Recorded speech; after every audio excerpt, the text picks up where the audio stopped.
I'd like to call to order the December 3rd, 2024 meeting of the Kingston Planning Board.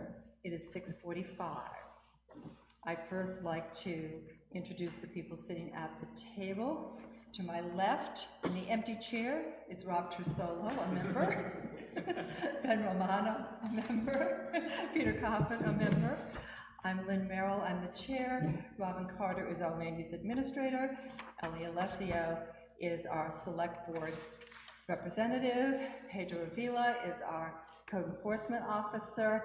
And in the empty seat next to him is our vice chair, Robin Duguay, who will be with us in a few moments.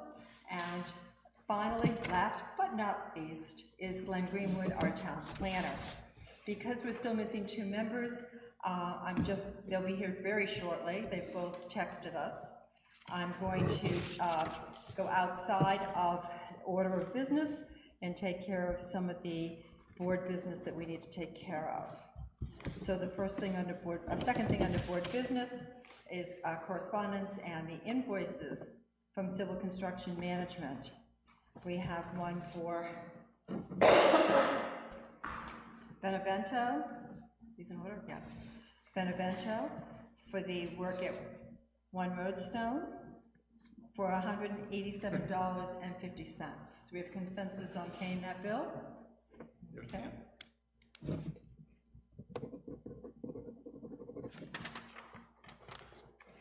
We have a bill for $525 for CJ&J site plan at the engineering review, and that was at 83 Route 125. With 7 hours at $75. Do we have consensus to pay that bill? Yes. Okay.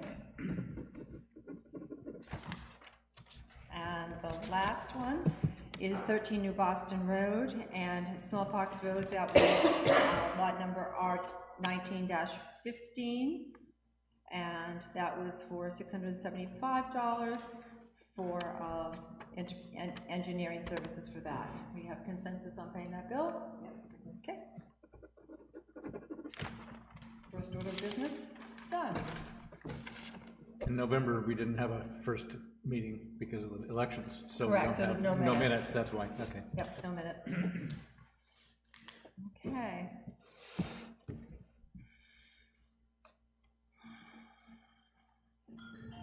Anything else, Robin, that we need to talk about for board business?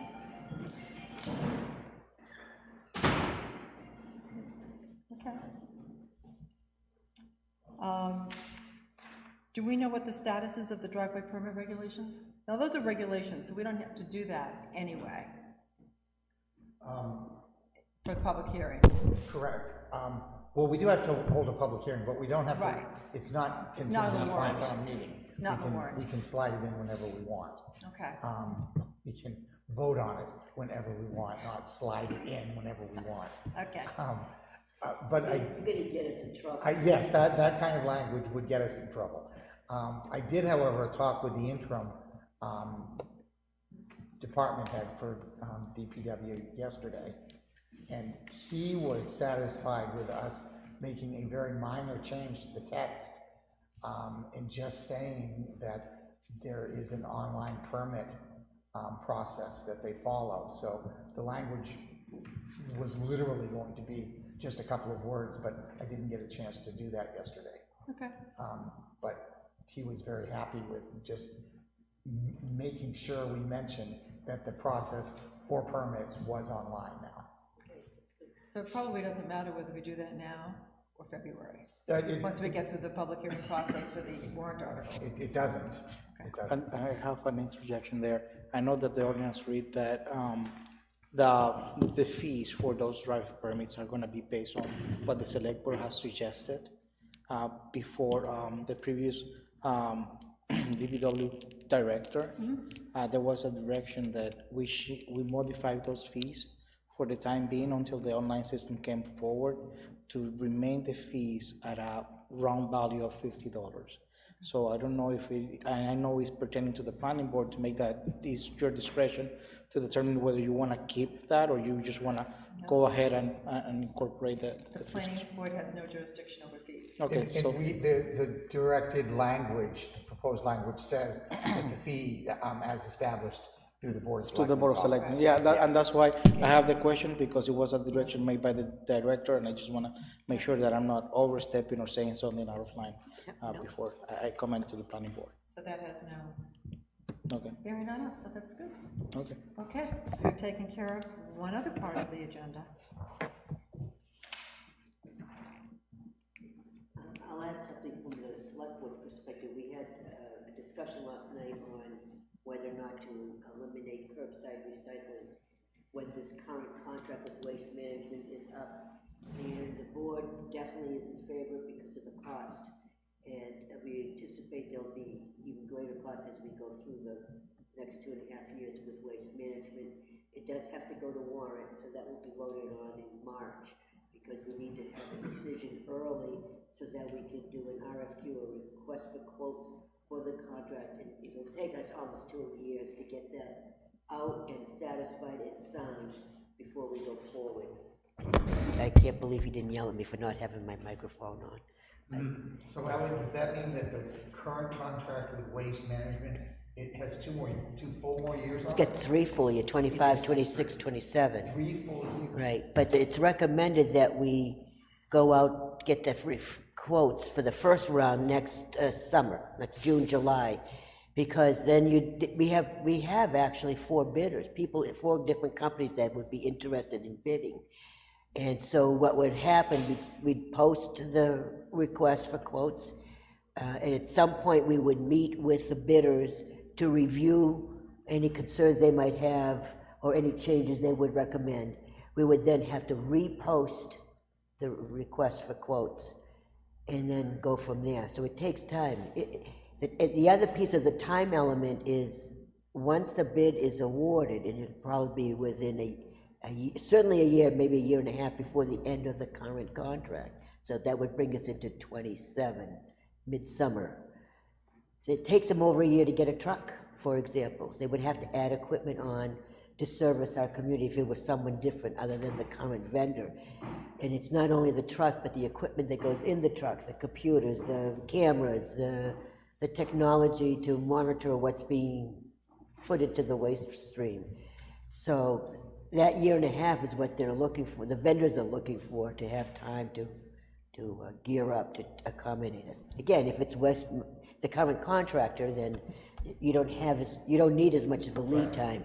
But when I first came on the board, we had just finished the contract with Waste Management, and we didn't have much choice, and it was terrible. It was one of the worst experiences of my life as a business person. And I give Kevin St. James the credit, because he tried to get other vendors to come in last minute to bid on it, but it was too late. We were beyond that. But that contract for Waste Management is airtight and to their advantage only. The only thing they do is pick up our trash, and we pay dearly for it. So, and other than the schools, that's the highest bill we have as a town. So anything that we can do to ameliorate that would be good. Right now, they charge us $83 a ton for trash and $146 for recyclables. And that's limited. So even if we convert that recyclables into trash, you got a $50 a ton savings right off the top. It's almost twice as much a ton for recyclable And it's limited. than for trash. That's correct. Because they need to That's find counterintuitive. but they need to find a market for the recyclables. And there just isn't those There isn't. markets. We don't do glass anymore. Glass goes into the trash. Right? Because they have no outlet. China no longer buys the plastic or the glass. Aluminum is still has value. Cardboard has value. Those are basically the 2 things that do. And the numbers were 80 per ton for trash? Yeah, 80 And 146 for for recyclables. And that's only 2 plastics and cardboard and paper. It's not a lot. And it's gonna take a while to get Every people. time you tell me that, my mind twisted Yeah. around and I forget, because I can't, that doesn't work for my mind. I know, it's not good, it's not good. But that's why we'd like to see the collection center going, and if we make the decision now and plan accordingly, it gives us almost 3 years to get that up and running.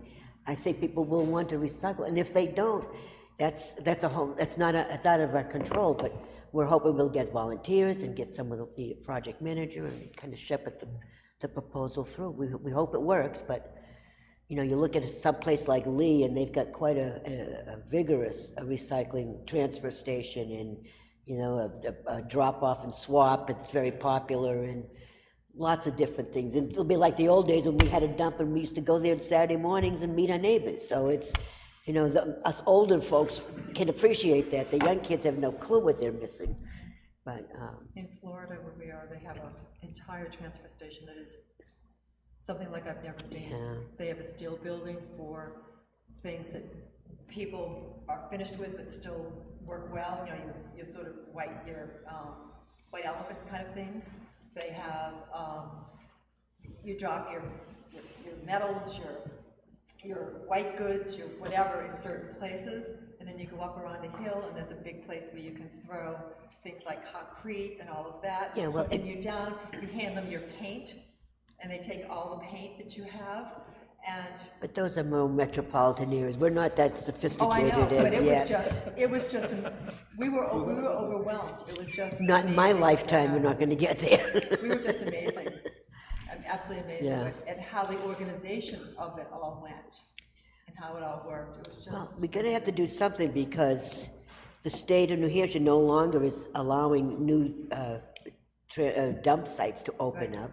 We're trying to get people that that are still dumping from out of state to stop coming here, but that hasn't been too successful. So it's gonna be a statewide problem, not just so Kingston. one thing that arose last night, Ellie, they said it was $10.70 per container. It's one of the fees that's One built of the in. fees, but is that container, is that your fee that you pay no matter what? So some people said, well, I don't need to put my recycling out every week, I can put it out every other week. That's not gonna save that charge, No, correct? no. Could you also give us an update on what happened last night with Lone Tree? Lone Tree, they have 90 days until I believe it's February 28th to develop a site plan and tell us what's on the property, what needs to be approved because it's new. I mean, we had quite a discussion on what was grandfathered, what was not, and we being the board said you're grandfathered in as a youth camp, and that's all you're grandfathered in for. No, well, people did this, that, and the other, and I said, but it doesn't make it right. Doesn't mean it was legal or authorized. And there's health and life safety issues that have to be addressed there, especially if you're renting to adults and it's overnight and you're having parties and you're not supposed to, and there's supposed to be jam sessions. Well, if someone's coming with an acoustic guitar, that's okay, that's nice. You sit around a campfire. But when you're advertising on Facebook about a blowout jam, music jam on such night, or spend the day for $10 and go swimming in the lake and bring your boats, it doesn't work. So they said they were going to do that. We've got 90 days. We've held the cease and desist order. Is on hold until they come back to see you guys. And also remember that the fees are put to assist so that they're not accruing Right. on the fees that will be. So the fees, they're not being accrued for the hold of the cease and desist, and the hold of the cease and desist does not represent that the cease and desist is not in place. It's still in place. It's just that it's not accruing. It's on hold. Any So they won't fees get or any things like that. penalties or Yes. fines for not obeying the cease and desist. Oh, okay, but so they're still, That Out cease of- and desist is like in the iCloud. And so if they don't behave or get things in by the 1st of March, let's say, then but everything in starts the meantime, they're still accruing. renting stuff out? No. No, Okay, that's what I was they're wondering. not So supposed to be they doing that. cease and desist illegal. stopped. Okay. Right. Yeah, that's right. That's Right. And there should be no activity there this time of year. There should be anyway, right? none. That's correct. Yeah. Well, yeah. I mean, tourist cabins are a completely different ball, you know, per the state regulations, so. If it was a youth camp over weekend overnight, that would be okay. But they'd have to be under 16, I think, to be youth. Youth is dead. Yeah. One of my favorite movies. Anyway, I'm sorry, I digress. Thank you. We skipped around on the agenda a little bit, Robin, because you and Rob were both going to be a few minutes late. We might as well start under board business. Let's start at the, because I do want everybody here for the rest of our board business. Let's wait for Rob for that. Let's start with our zoning ordinance for the height proposals that we discussed last week. So the building height was to, proposal was to modify or add to the building height requirements of the following articles, and those are the following articles. And the new section would read, in each of those sections, the maximum building height for occupied space shall be 40 feet. This measurement shall be from the grade plane to the height of the highest roof surface. Any surface which exceeds this building height shall require a variance from the zoning board of adjustment, in addition to other applicable requirements, including building codes and life safety codes shall apply. So, I do have one question. When we talked about it before, that I think the fire department weighed in on the fact that it didn't want anybody in an occupiable space above 35. about 40 feet. 35 is what he said the ladders would reach. He said, I thought we, It was I- 40. It's it was 40? Okay. It's All 40. right. I just wanted to know if we needed anything about the windows heights being reachable. It Okay. was from where the point where you would measure would be one thing versus the Right. bottom to the top. It's just a matter of how you measure it, but it's 40 feet is what the 40 chief had agreed to. And the chief, I talked to the chief again last night, and he's totally in favor of the 40 feet. 40 feet for the... Yep. He sent an For email occupied to space. us Yeah. that said, because if you are at the 40 feet, then the window is Yeah, going to be 35 at at least. 35. Okay, so that's, right. he did say 35 for the access And that's where the ladder height can reach, yeah. does not minimize the 40 feet, because you're not going to the top of the roof. Right, You're going to you're only going to the window. That's what was my understanding, was that as long as people could get out, Yes. any occupied space was, And he sent us an email that Robin gave to all of us. I thought I could just find it here.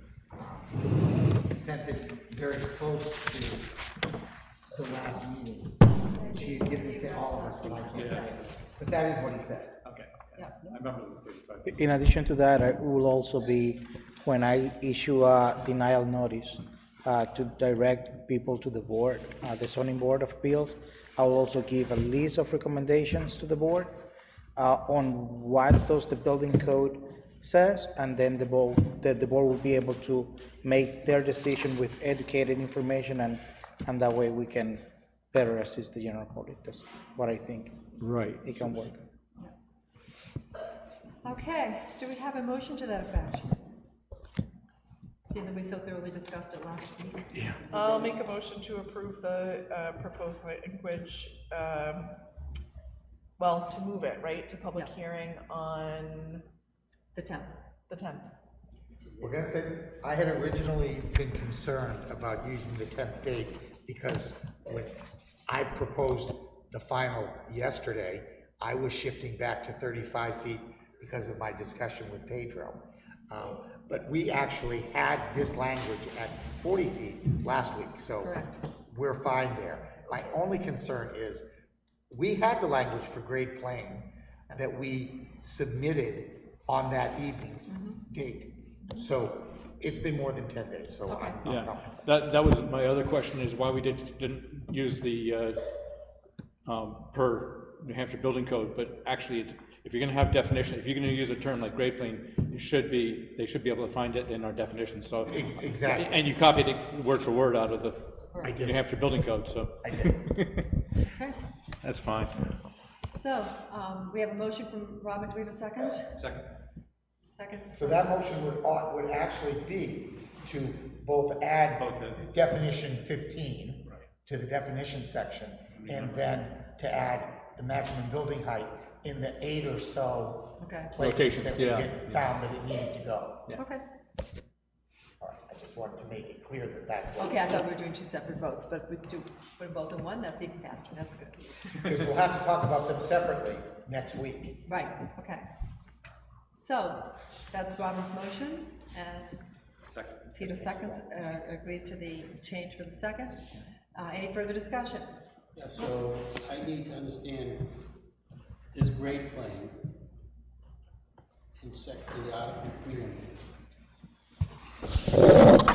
The grade plane in this article preamble 2, is this from the New Hampshire Building Code? Well, it's from, yes, it's the state building code. Word for word? Yes. Word for word, Okay. word for word. So you'll see, for example, that they say the lot line is closer than 6 feet, you know, that would kind of be a Portsmouth type of thing, or Manchester. We probably wouldn't apply it anywhere here, but I was trying to think of a time when we couldn't eliminate that line, except maybe there is something There are down some, down Drew around Lane, the ponds. there's a bunch around the ponds, yeah. Exactly, where a house could actually perhaps We just had one, be yeah. built closer than 6 feet, so. It's a couple on Main Street. It seems complicated when you read it, but if you're a builder and you read this, it's what they've been reading in the state code for some time, so it should not surprise them. So I guess I'm concerned because if it says the area between the building and the lot line, the lowest point, in this area, I mean, my property is 600 feet long. There's some dips in there at the lowest point. If I have to measure my property from the lowest point there, No, Read this part. lowest point within 6 feet of the oh, zone. within 6 When feet. it's more than 6 feet from the property line, the building and the point, 6 feet from the building. Okay, So it's never more than 6 feet. Never more than 6 feet. From Perfect. the bottom of the all building. right, that's what I needed to understand. We're good. And in a poorly built house where it slopes into the house, it would be at the foundation, but new construction, that wouldn't apply. Okay. So we have a motion, we have a second. Any further discussion? Seeing none, all those in favor? Aye. And that is unanimous. Okay, that takes care of the order, the board business 1, number 1, number 2. And the driveway permits we've taken care of. So that leaves us with, the next thing is correspondence. So we received a letter today from Ron Gurdon. And he said, to the attention of the planning board, I'm writing because I've been negotiating with the seller, George McCarthy of 111 Main Street, Kingston, to purchase the multifamily property on parcel 18 and the 40 acres behind the property, parcel 18A. Robin, would you please share the rest of this portion of the meeting? Yes.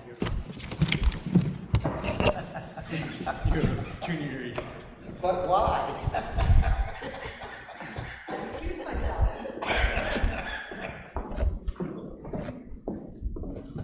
Oh, I didn't need to bring my thing up here.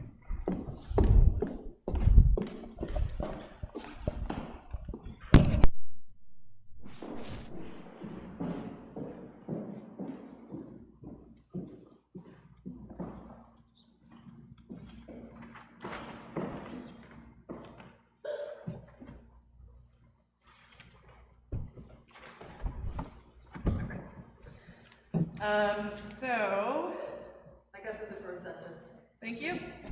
These two properties are deeded separately, and George McCarthy would like to sell the two properties to one buyer. I've run detailed analysis on the financials of the property, and the multifamily purchase make financial sense to me, providing that the two freestanding buildings can each be divided into 3 one-bedroom apartments as detailed below. The property tax card is comprised of 4 cards for the 4 separate buildings. Card 1 is for the front left building, which is a 3-apartment building. Card 2 is for the rear left building, which is an 8-apartment building. The 2 buildings that I'm bringing to the building department and to the planning board are on cards 3 and 4. Card 3 is for the front right building, which is currently taxed as a 4-bedroom, 2-bath unit, and it appears that the structure was 2 separate units at one time. I'd like to physically divide the structure into 3 one-bedroom, 1-bath units, which includes the walkout lower level to be finished and used as a unit. Each unit would have 2 egresses. Card 4 is for the middle building in the rear of the lot, which is currently being used by the seller, George McCarthy, as his office, and it is being taxed as a 2-bedroom, 1.5-bath structure. I'd like to physically divide the structure into 3 one-bedroom, 1-bath units, which includes the walkout lower level to be finished and used as a unit. Each unit would have 2 egresses. George McCarthy would like to include as part of the sale the 40-acre parcel of land on lot number 18A, and he's had an engineer do some work on the lot, and he has been told by the engineer that a single-family home or duplex can be built on the upland closest to the multifamily property. I would like confirmation that the lot can be built on before buying the land, along with the multifamily property. Thank you for your time, consideration, and assistance in this matter. I appreciate you adding this to next week's planning meeting agenda. Respectfully, Ron Garten? Ron Gerton, and the phone number is included. So, I think it probably makes sense if you want to come up and cover anything maybe that's not in the letter. Sure, so I'm Doug Danzy. Oh, okay, sorry, if you want to come up and Thank state you, I your was gonna name. ask you to just, to explain that, because. I'm Doug Danzy, I represent Ron Gurton. Okay. I'm his realtor. Perfect. So I've been involved in this whole transaction for him.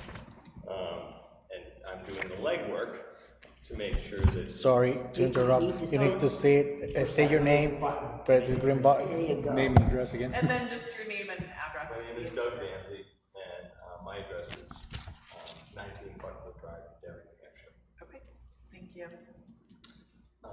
So Ron is interested in buying the property, and he was ultimately interested in the multifamily in the front. However, George pretty much will only sell the front if the person that buys the front property also buys the land in the back. Because the land is of no use to him if he is left with just that parcel of land. Ron has developed properties over the years in Newburyport, multiple properties, so he has a lot of experience in doing this. And what he'd like to do is beautify the property. He'd like to landscape the front of the property, make it look less commercial, get rid of some of the hard top, the way that it looks. I'm sure you're all familiar with it. And just make it look really appealing. But it only makes sense for him to buy this property if he can create additional dwellings, which are needed in New Hampshire. But by taking the structures the way they are right now and just dividing them into 1-bedroom apartments. So the question, someone had actually said, just in reference in many of the conversations we've had, oh, that's not a planning board item, that's a building department item. But we've never worked with the town of Kingston before, so I came in yesterday morning and was like, who do I talk to? And was lucky enough to speak with Robin and Glenn and pull this together this evening. So that's basically where we are. Ron's not interested in purchasing the property unless he's able to do these things. So he's just trying to get ahead of it. Doesn't want to invest a lot of time and money if it's something that is not an option for the board and for the town. And as I understand it, I guess the two questions are, can that 40 acre parcel be built on? Yes, that's. And what's the question about the multifamily property? Can it be split the way it's being proposed? He wants to know if anyone has an issue with him creating 1-bedroom apartments over there and just basically improving the appeal and the curb appeal of the property. May I, Robin? Yes, Yeah, please. please. Are you set for a minute? Is it okay if I? I'm great, yeah. Okay, so Doug and I did talk about this a little bit yesterday, and I was able to look at the information that he sent and also look at the tax cards and the tax map, and a couple of the issues that I spoke with Doug about. The first is that back 40 acres is landlocked, and so the person he's represented had indicated that they would be willing to do an easement across the lot that comes off of Main Street to provide access to the back site, but state law doesn't permit you to issue a building permit on just a right-of-way. And so I did discuss with them that if they merge the lots, then it isn't a right-of-way issue, it's just a driveway issue, getting back to that parcel. But without merging, they'd have to find some way to get frontage somewhere. And they could do that through a boundary line adjustment process with one of the other abutters or something, but that would be an issue. What I wasn't able to answer for him yesterday, but I was able to look at today, was the impact. That 40-acre parcel is split zoned, and where it abuts the lot 18 that we're speaking about, it's zoned for the elderly district. But the elderly district specifically says you can do all the things allowed in the rural residential district. So he could do a single family or a duplex if he had access. So, so there's possibility, but it is hampered by the fact that that lot back there doesn't have any frontage. As it stands alone, you can't just use an easement, and that causes a difficulty for the proposed or the possible owner.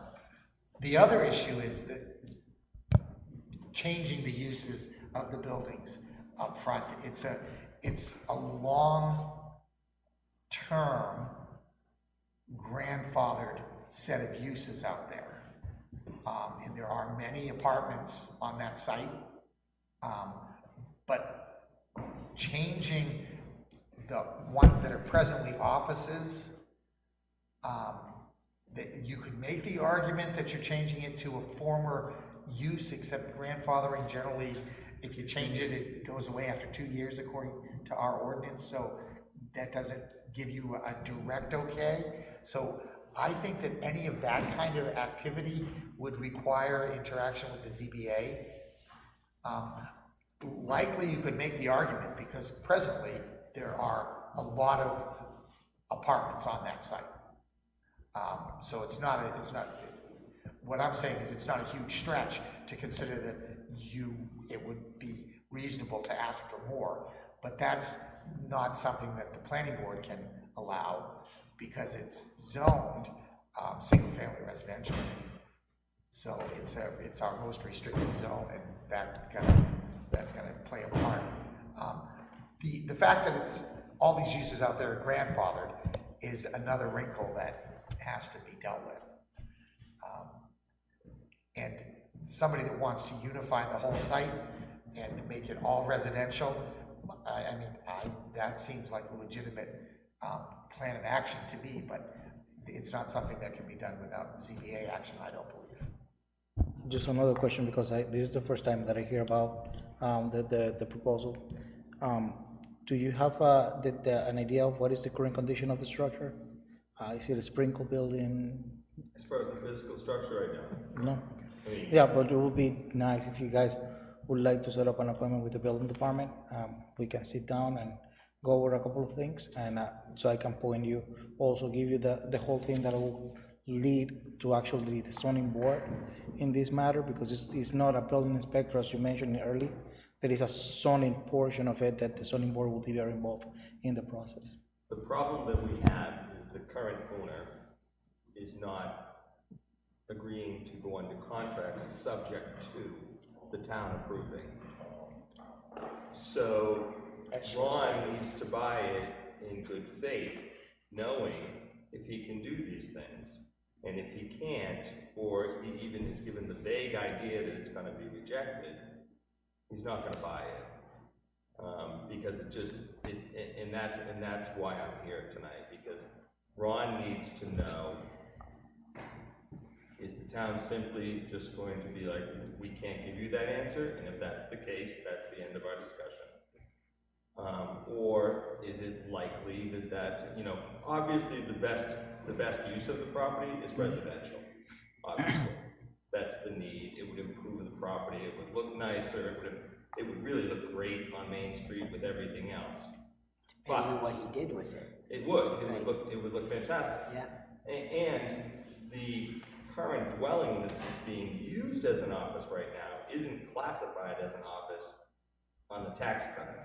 It's classified as an apartment that happens to be used as an office. So one thing about the tax card, and this is a discussion that we're having throughout town-wide, I believe, is that most people relate or rely on the town card as a source of all compliance. And what you see in the town card does not necessarily reflect to the compliance of the structure, for us saying, in the broad aspect of it. Correct. Then what you are seeking as far as getting some level of certainty, that's very hard. As Glenn mentioned, state RSA, so law, inhibit my ability as a building inspector to grant a permit of an easement. So that's one hurdle right there. So that there is a lot more that has to be investigated. And then within the condition present in the site, per what I'm seeing, just as a brush off, eagle eye type of idea, I will definitely need to issue a rejection initially, because that's the path or the gateway to the zoning board. So if that is going to be clear, you should know that it will happen in order for you to move forward in the process and of attaining what you might want to attain. That's it. Okay. At the risk of oversimplifying, because that's how my brain works. So it sounds like there's not a concern about building a single family or a duplex on the 40-acre parcel, assuming that there's, Yes, there is. the lots are It's- joined. If they're merged, that would be possible. The only issue is whether there's enough room on 18, lot 18, to accommodate what could be required as a new septic system, since you're adding 6 new residential units. And, You need a new septic system anyway. yeah, okay, The septic so, system is failing. okay. So, That's already, so that's a fait accompli. So it strikes me as that there's not a whole lot, I don't know what the frontage is on that, but there's not a whole lot of room to put a roadway in to, driveway in, and a new septic system in Leachfield in the 4,000 K receiving area, all that kind of stuff that's being required by the DES. well, the existing septic system is going to need to be upgraded. So if it was combined, the existing septic system could incorporate whatever was happening back there. That was our impression of how it would be handled, because that would have to be done. And when I looked up the lots on the graphic information system for the town, it looked like if you came in from lot 18, there's a very small upland area. There's a little bit more farther south off of next to lot 24, but very little upland area to put a house in, and the rest of it looked like all wetlands. Correct. And I would question whether you have enough upland area to meet our regulations to build a house on that, and that would be, even if you merge lots, you may run into that issue. So, and just all the things you need to think about. Originally, I thought this was historic district, but it's just on the border of historic district and as a single-family residential. So Yeah, it's literally right over the line. yeah, and aquifer protection zone, so that there's increased requirements for area. So Yeah, this is really for us to be able to determine whether Ron wants to buy that property. That's what this is about this evening. yeah.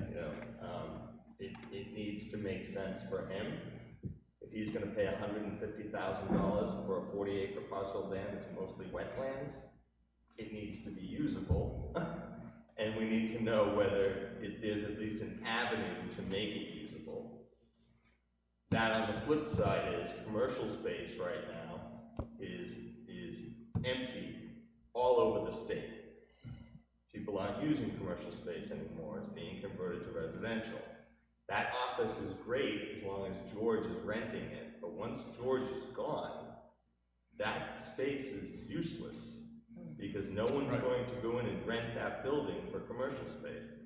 In addition, it's not so attractive for the people that live there to have an office there. So that's why we just need to sort of understand your position.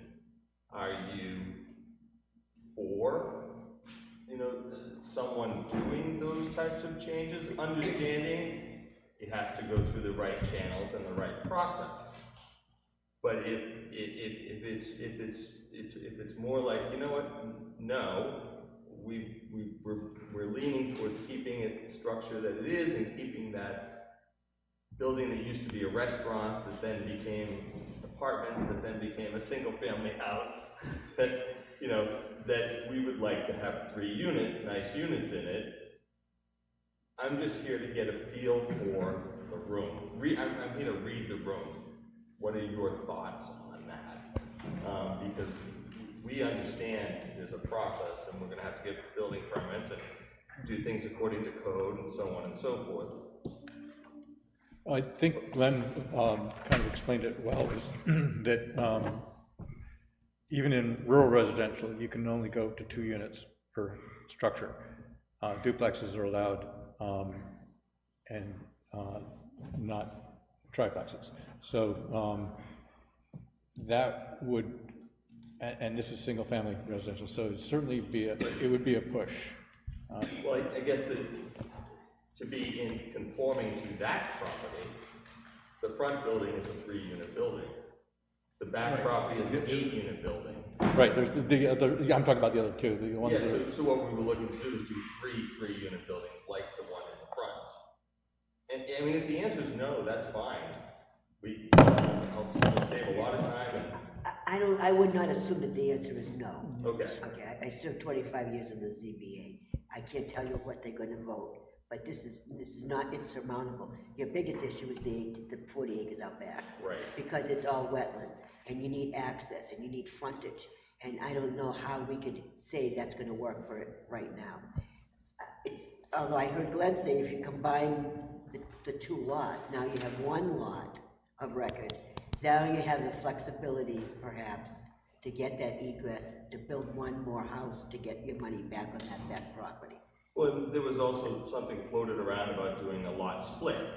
So cutting off that piece that was buildable and adding it to the front lot and leaving the remainder in the back zone as it is.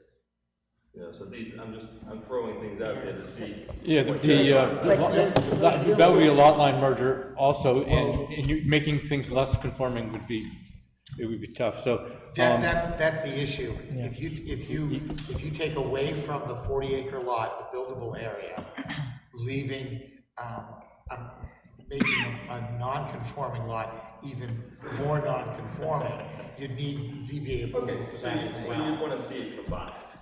That's the only way I see that it would possibly. And not only that, because you're facing the challenge of lot coverage, because you're in the aquifer zone, so there is a set coverage for lots that are within the aquifer zone. By you restricting that lot, you can get into deep waters very soon. And what's the frontage on lot 18? 222. 222? 22, Okay, 25. so by merging it, you'd still meet the zoning requirements for 200-foot frontage, which is good, because otherwise if you did a lot merger, you'd be creating 2 new lots, and if you didn't have the 200 feet, you know, you'd lose that grandfathering, so. It's not easy. There's nothing about this that is easy, but because of its grandfather status as predominantly residential, knowing that you need ZBA relief, it's your argument to convince the ZBA. So the answer is it needs to go in front of zoning. Yeah, there's no way that you can do any of this without going to the ZBA. Okay. And that in itself is something that you have to be comfortable with, because it's a quasi-judicial board that once they make a decision, it's usually pretty made. No, this is helpful. He's been trying to sell the property for a long time. Yeah. I'm really surprised he wouldn't grant you time. Probably is, Grant we're time. probably gonna need to, approach him about, putting it under agreement with the condition of getting approval to Exactly. do these things. He has Because to understand otherwise, that. You need to know what you can it's do too in that, risky. It's too yeah, risky it is. otherwise. You have to know what you can do with that 40-acre lot. I mean, are you better off subdividing it, leaving it subdivided off and donating it? I mean, there's another option to go, but does that hamper your ability to do the apartment units? It would be nice to have those spruced up. They've looked the same way for 40 years plus in its time. I'd love to see you do that, or your buyer, but so the single bedroom, one bedroom apartments, I don't think is insurmountable. I think that's doable. But that back lot and putting a house in that, there's your challenge because of the water, the zoning and so forth, the frontage. Ultimately, Ron really doesn't want that lot. Yeah. He doesn't, he would rather just buy the multifamily Yeah. and improve it, make it completely residential and be done with it. George wants to sell that lot, he wants to sell it to the person that's buying the multifamily, and he has done some work with engineers that, left him believing that he could build either a single family or a duplex on it. Because that was presented to us, we wanted to take it another step further, and he knows I'm here talking to the town. He doesn't know I'm actually here, he expected me to be here next week, but, and he may be here next week after this, he may come in and talk to you all about this because he is the seller. He has an interest in helping us get this done, if that's the case. But I wanted to begin the conversation. So what would the next action be then? Exactly, that's what I need to know. I think that, and this is just advice, but I think you have to make your argument that you don't want to buy that 40-acre parcel. But if indeed that is part and parcel of all of this, then you have to convince the seller that you need to have some contingencies. You need time to work with boards that are empowered to give decisions, but only when they have applications before them. And so, you have two very seasoned ZBA representatives right now sitting here, but they can't talk of three actually. They can't talk on behalf of the zoning board. But they're not shooting daggers at you, Right, which right. you should take as a positive. But there's no application before them, and they're not sitting as the ZBA, so they can't give much guidance. And your client would have to invest some money to figure out how to develop it the right way and design it. I mean, the seller has to allow you contingencies that you need to find information. Great. I also think that Glenn has put out an interesting point that if you combine these lots, you might have a better chance of getting it through the ZBA and everything else, so. We always like to improve what's happening in areas. And so then starting with zoning would be the next logical step. And to get before the zoning ordinance, the zoning board, he really does need to talk with Pedro, because Pedro is gonna get the denial. Need a denial. Yes, To get standing. so that will be the gateway. So I understand with zoning, what we'd be asking for with the lot, we'd be asking to combine the lots, with the understanding that they're both zoned differently, correct? Correct. So that's the zoning issue for that. And then we're going in front of zoning for the multifamily. All of the discussion about changes to the non-conforming uses that exist on lot 18. Even though it's the same use, because it's all predominant, other than the office thing. Well, two buildings are not, office buildings. So they're No, just one. One. But it's one actually- office but building it's actually and not. one single-family residence. It's an apartment. It has a full bathroom, it has a kitchen, it has bedrooms. Yeah, but He's just using it as an office. And I do understand that, but because the desire is not for it to remain one apartment, but to change it into 3. Yeah. Then you're talking about an entire change to a non-conforming use, and any of that only falls within the powers of the ZBA. But it can be done. Yeah, it absolutely, the zoning board of adjustment is a very powerful board. I mean, they have a great deal of authority for dealing with variances to the planning rules, you know, so it is what it is. Zoning board handled lot merger stuff though? No, the lot merger is, that's all planning board. So, And that can be So done with, Pedro first, before then going. zoning. well, actually, I have a question with regards to that, because based on the commentaries, the lot merger proposition,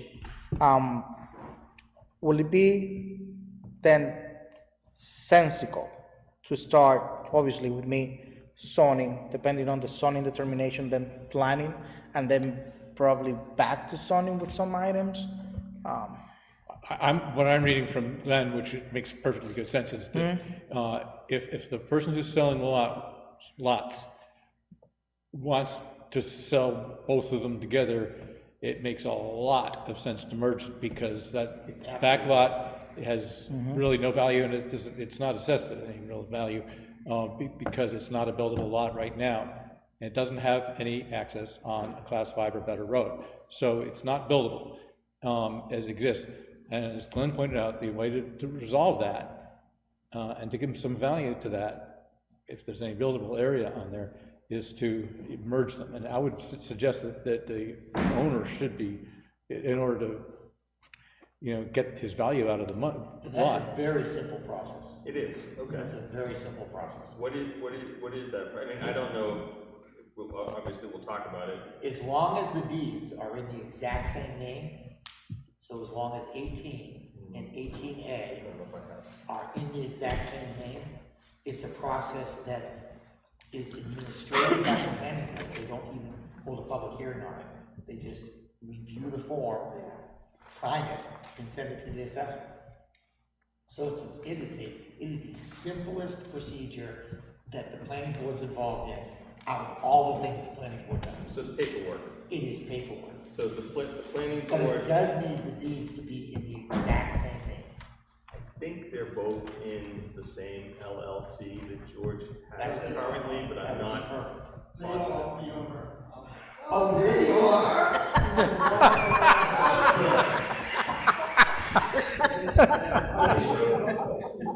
No, but God bless you. Good, you keep going with it. I believe those two units, those two are. That makes it very simple to merge. And I gotta, oh yeah, you should come up. Identify. Come on up, state your name, your address. I'm sorry, If you could state your name and your George address. McCarthy. And my address, Your address, yes. I live at 54 Woodland Street, Newburyport, Massachusetts. Beautiful. Honestly, consider giving this gentleman some time, because honestly, everything opposed to that. that he wants to do, requires some discussions with town boards that, I can understand. Well, it sounds like the lot merge is easy. the lot merger is insanely easy. Insanely Good, easy. that's, this is all new to me, so, I'm learning a lot here myself, so. And the lot merger, the planning board's involvement in that is just to confirm that it doesn't violate any zoning regulations. Then you actually take it to the registry of deeds, and the lot merger itself is done at the registry of deeds. It's not done by the planning board. I see. Yeah. 3 miles up the road. Good, good. Yeah, so I have hired, SEC to work with me and do a Well, feasibility good. study. They work with the town lots. So Exactly, They know yeah, our, so- they know our rules and regulations. Yeah, so Charlie, I've been working with Charlie, he's been great, Good. so, Good, guys. so, but all the feedback from Charlie so far has been very positive. Good.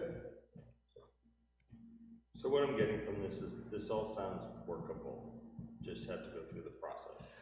And make no mistake about it, this is a really, particular piece of land. So, yes, it is, it's process. Okay. And it's process that is going to double back on itself because so many boards are gonna be involved. I hate hearing that, but. I know. Okay. All right, great. Unlike some towns, the boards in Kingston actually get along, so that's one less thing. I mean, they're like duly represented. And we got 3 of them here. Exactly, I mean, honestly, the boards do communicate and get along, so it's better than in a lot of towns. That's great news.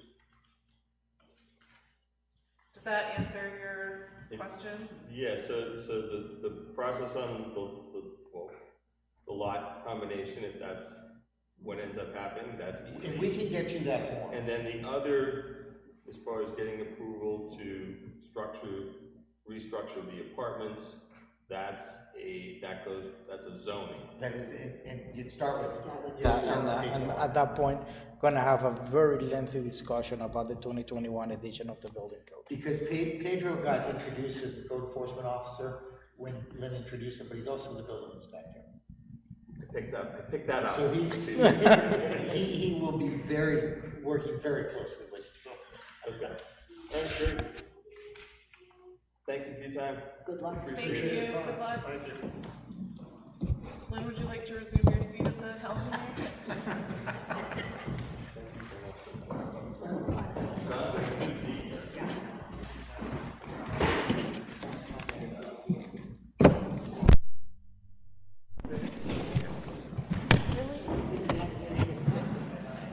We have any other business to come before the meeting? I just have one thing. Of course I do. This is an easy one. This is a super easy one. As you know, the CIP plan is called the Capital Improvement Plan. I was talking with Stacy Dion today, because one of the ideas I had was, it isn't so much about improvement as it is investment. And it might, I think we can't change the name because that's the state name. It is a state designation. But on our own records, we might want to call it the the town capital improvement and investment plan, because we are investing in our community through that plan, rather than just improving it. So just a thought, keep it in the back of your head. Anything else to come before us? Motion to adjourn? So moved. We're done. You don't even need to move.